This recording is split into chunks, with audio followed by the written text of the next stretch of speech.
Well, hi guys, this is Arun Vashisht, and today in this video I'm going to share part 1 topic, and this topic is being asked by IELTS examiners. And if you're going to take exam in the month of July or August, so हो सकता है कि ये part 1 के questions आपसे पूछे जा सकते हैं. So let's begin today's part 1 video, and let me tell you that if you are new to my channel, so don't forget to subscribe because I'll be uploading more videos on IELTS India by Arun Vashisht. So let's watch today's video. Alright guys, so here is another beautiful video for you. So in this video, I'm going to describe part 1 topic, wild animals. This topic is being asked by IELTS examiners, and if you're going to take exam in the month of July or August, so then you may get this topic on your test day. So let's begin. Question number 1. Do you like to watch TV programs about wild animals? To be perfectly honest, I'm not that particularly fan of TV programs about wild animals. Don't misunderstand me. I did watch a renowned TV show called Secrets of Wild India many years back. To be perfectly honest, so I've used this phrase a lot in my YouTube IELTS speaking videos. And when do we use this? So ये आप तब use कर सकते हैं जब आपको examiner को बोलना हो, जब आपको एग्जामिनर को ये कहना हो कि सर मैं ईमानदार के साथ मैं कहूँगी या कहूँगा. So then we use to be perfectly honest.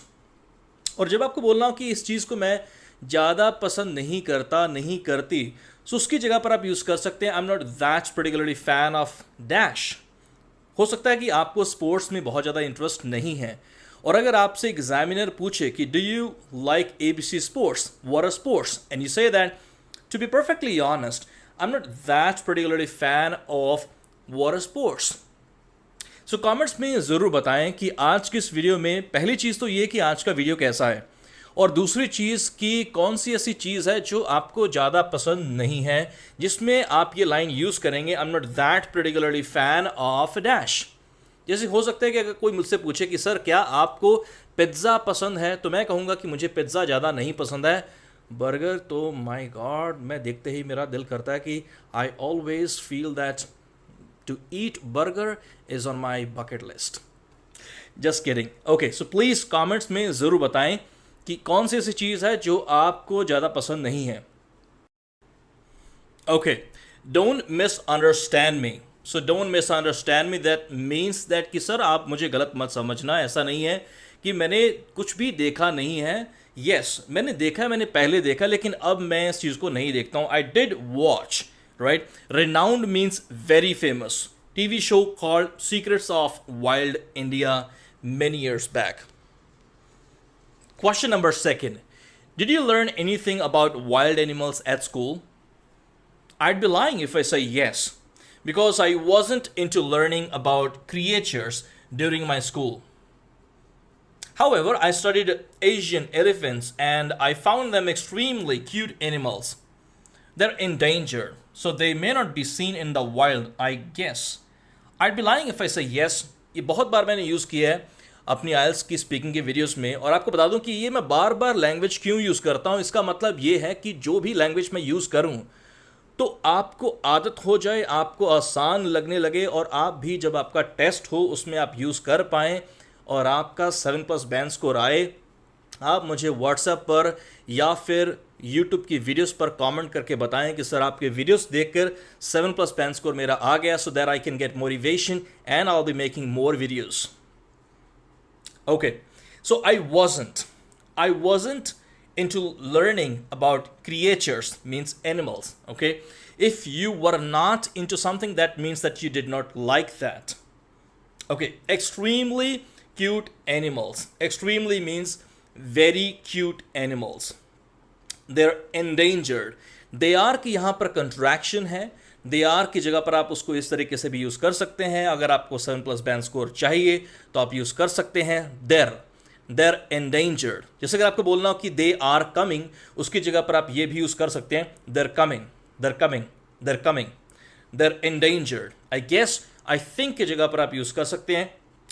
और आपको बता दूं, अगर आप IELTS स्पीकिंग की ऑनलाइन क्लासेस ज्वाइन करना चाहते हैं या फिर ऑफलाइन, तो आप मंडी डबवाली में मेरी क्लासेस ज्वाइन कर सकते हैं. अगर आप ऑनलाइन ज्वाइन करना चाहते हैं तो इवनिंग में एक ब्यूटीफुल बैच है आपके लिए, दैट इज 6 to 7, जो आप ज्वाइन कर सकते हैं 1-on-1 अगर आपको स्पीकिंग में प्रॉब्लम है.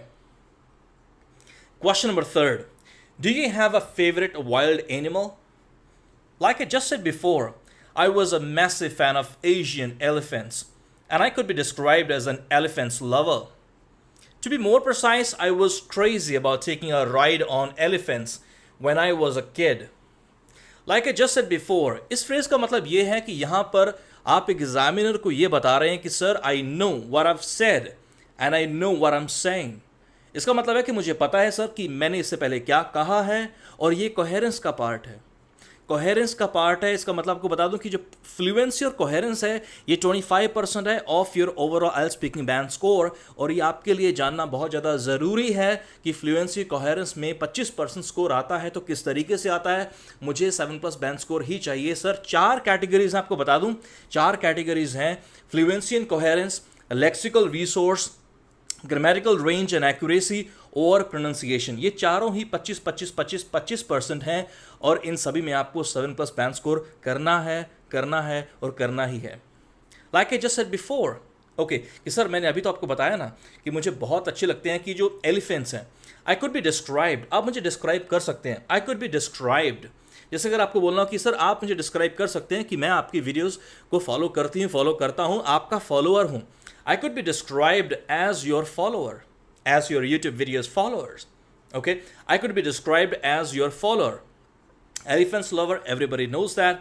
Okay, to be more precise, जब आपको और clarify करना हो, to be more precise, I was crazy about. That means that I was really a big fan of dash, taking a ride on elephants.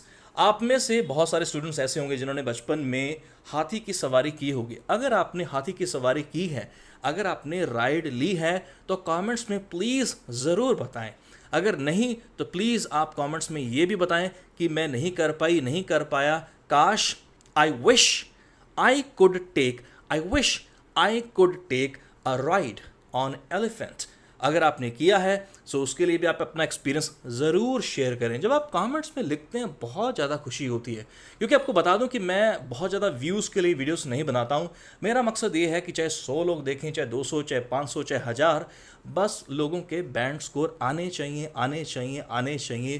True follower चाहिए, true जो चाहिए, ऐसे students जो सीरियस हों, जो कहें कि सर कंटेंट चाहिए तो चाहिए, ऐसा चाहिए. एक बार कहते हैं कि कर दिखाओ कुछ ऐसा कि दुनिया करना चाहिए आपके जैसा. कुछ ऐसा बोलना है कि एग्जामिनर कहे वाह क्या बात है, मज़ा आ गया. So please put down in the comments में ज़रूर पोस्ट करें क्या आपने राइड ली है. Last question, what wild animals are common in your country? Now it's trickier to choose one because there are heaps of wild animals in India. Namely, lions, elephants, tigers, and many more are quite popular in my country. If I'm not mistaken, there are piles of wild, amazing creatures which are on the verge of extinction. Now it's trickier to choose one. That means that's really very difficult to choose one. Heaps of, a lot of. बहुत सारे YouTube पर channels हैं, आपको बता दूं. So you would say that there are heaps of YouTube channels. Okay, there are heaps of YouTube channels of IELTS. Heaps of, lot of. Okay, so in India, namely, so if I'm not mistaken, जब आपको बोलना कि अगर मैं गलत नहीं हूँ, there are piles of means again a lot of, piles of, there are piles of, a lot of.